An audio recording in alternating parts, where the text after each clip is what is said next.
We now reach the closing record in Shadows of Everywhere. The Watcher's last entry. Where the threads of the city's unseen world begin to draw together. Here begins the final story.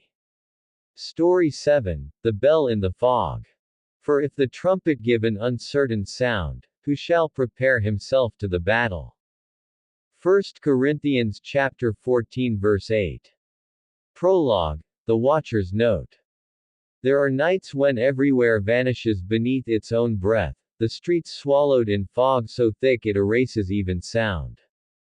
The living hide indoors, the restless walk unseen, and only one thing is heard, a bell tolling from somewhere that no map remembers. I have followed that sound for years. It calls not for the dead, but for the sleepers, the souls who think they see, but move through shadow unknowing. This is the story of the bell that tolled for the waking. Scene 1, The Sound Without Source. On the outskirts of Everywhere, past the old train yard, stood the abandoned church of St. Halos by the river. It had no pastor, no congregation, and no reason for sound. Yet, every October at precisely 3 a.m., its bell rang, 12 slow chimes, each heavier than breath. No one knew who rang it. The doors were locked, the tower collapsed.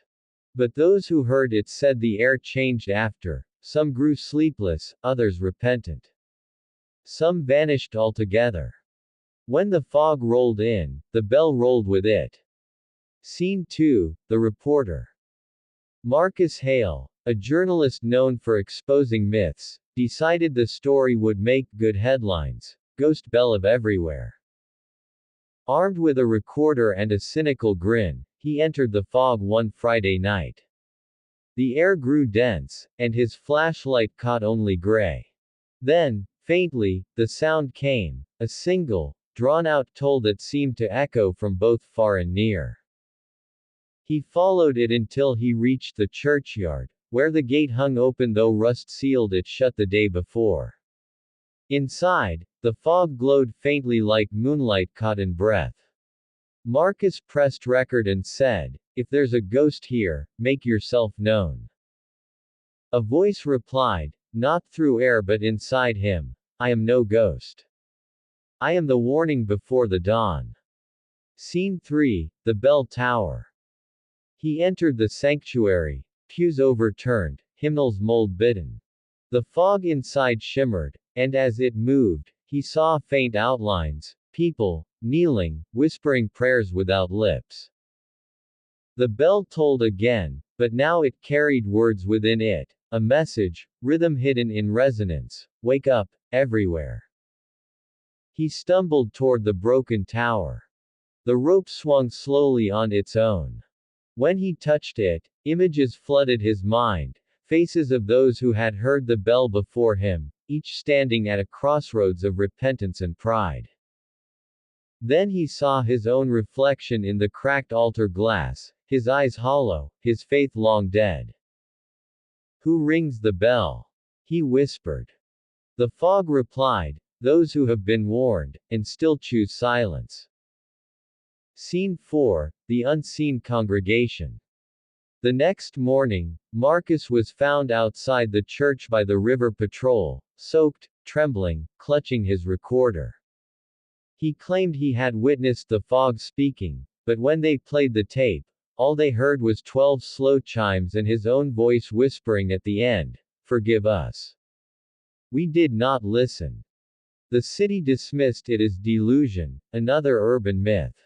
Yet that night, when the fog returned, people across everywhere reported hearing the bell, not with their ears, but within their dreams. In those dreams, they stood at the same altar, seeing their lives for what they truly were, smoke and mercy. Scene 5, The Last Toll. Years passed. The church fell entirely, and a modern glass center was built atop its foundation, the New Dawn Civic Tower. On its opening day, a thin veil of fog crept in from the river.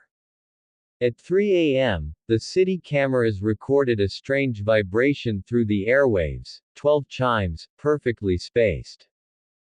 No bell existed in the tower. But every resident who heard it felt compelled to pray, some for the first time, some for the last. By dawn, the fog was gone. The sound was never heard again. Epilogue: The Watcher speaks. The bell in the fog was never meant to frighten, it was meant to awaken. In Everywhere, fear often hides as a warning, and warnings are mercy disguised as mystery. When the trumpet sounds again, it will not echo through fog, but through fire. The sleepers will rise, some to life, some to regret. Until then, the city waits beneath its mist, half seeing, half believing. Wherefore he saith, Awake thou that sleepest, and arise from the dead, and Christ shall give thee light. Ephesians chapter 5 verse 14. Closing note: The Watcher's benediction. Everywhere is not just a city. It is a mirror, a mercy, a call. The shadows whisper because the light still speaks. And when the final bell tolls, only those who have truly listened will not fear its sound.